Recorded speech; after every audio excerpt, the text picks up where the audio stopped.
Christian, bonjour à tous. Pour vous situer l'esprit de la mission que nous menons et de ce premier déplacement dans l'Essonne, c'est que nous avons choisi aussi d'être offensifs sur la question de la ville, des territoires que l'on dit souvent perdus de la République, en tout cas abandonnés par le gouvernement. Offensif aussi sur cette question des banlieues qui, en cette année 2018, a été particulièrement méprisée par le président de la République. On se souvient du divorce entre Jean-Louis Borloo et Emmanuel Macron, et même si nous avons eu nous-mêmes un débat sur le sens d'un nouveau plan banlieue, nous savons aujourd'hui qu'il serait criminel d'oublier ces territoires qui font plus que jamais partie de cette fracture territoriale qui recoupe des fractures sociales dans notre pays. Savigny-sur-Orge, c'est une ville assez emblématique de ce travail de fond que nous allons devoir mener, parce que c'est une commune de l'Essonne sur le principe plutôt aisé, plutôt classe moyenne, mais qui a en son sein un quartier un peu isolé, coupé par l'autoroute, de 5000 à 6000 personnes officiellement déclarées, qui pour la moitié d'entre elles vivent sous le seuil de pauvreté, et qui pour les 3/4 d'entre elles vivent dans des logements sociaux. C'est un exemple même de quartier qui aujourd'hui n'a pas bénéficié des crédits de la rénovation urbaine sur les 10-15 dernières années, qui avait été classé un petit peu rapidement en dehors des villes à problème, et pourtant qui porte les ferments de villes qui peuvent se paupériser d'un coup parce que l'augmentation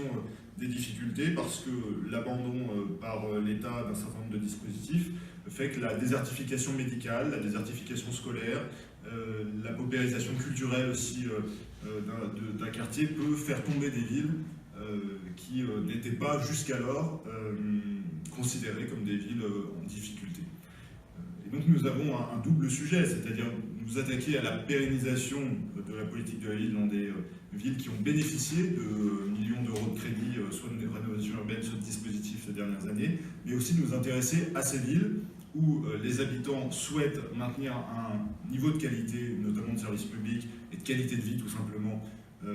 dans ces secteurs-là, et pour lesquels aujourd'hui il n'y a pas de réponse parce qu'ils ne sont ni riches ni pauvres, parce que les quartiers politiques de la ville, comme celui de Grandvaux que nous allons voir cet après-midi, ont été longtemps isolés, traités à part,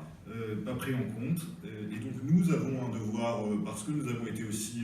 le parti de la rénovation urbaine et sans doute celui qui a fait le plus pour la rénovation des quartiers urbains dégradés et des quartiers populaires, nous avons le devoir d'aller à la rencontre de ces acteurs, de comprendre leurs problématiques, de comprendre aussi le travail partenarial aujourd'hui que doit engager un maire, parce que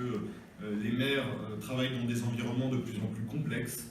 où pour faire un programme de rénovation urbaine, pour abattre une tour, pour ouvrir une maison de santé, pour ouvrir une nouvelle classe supplémentaire ou une école de maternelle lorsqu'il va falloir accueillir notamment davantage d'enfants, pour dédoubler les classes OCP par exemple, eh bien les maires se battent avec tout un tas d'acteurs, que ce soit des acteurs étatiques, associatifs,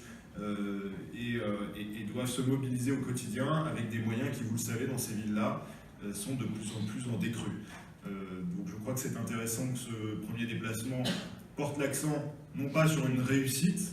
puisque le programme n'a pas encore été mené, mais sur une, je l'espère, future réussite, mais en montrant toutes les complexités, le temps nécessaire, l'implication des élus locaux et des acteurs sur le terrain pour mener un programme d'une aussi grande ampleur qui ne peut pas ne pas être accompagné par l'État, mais qui doit aussi, à l'inverse, faire confiance au territoire, à une décentralisation qui est aujourd'hui malmenée et sans laquelle les acteurs de terrain ne peuvent pas avancer.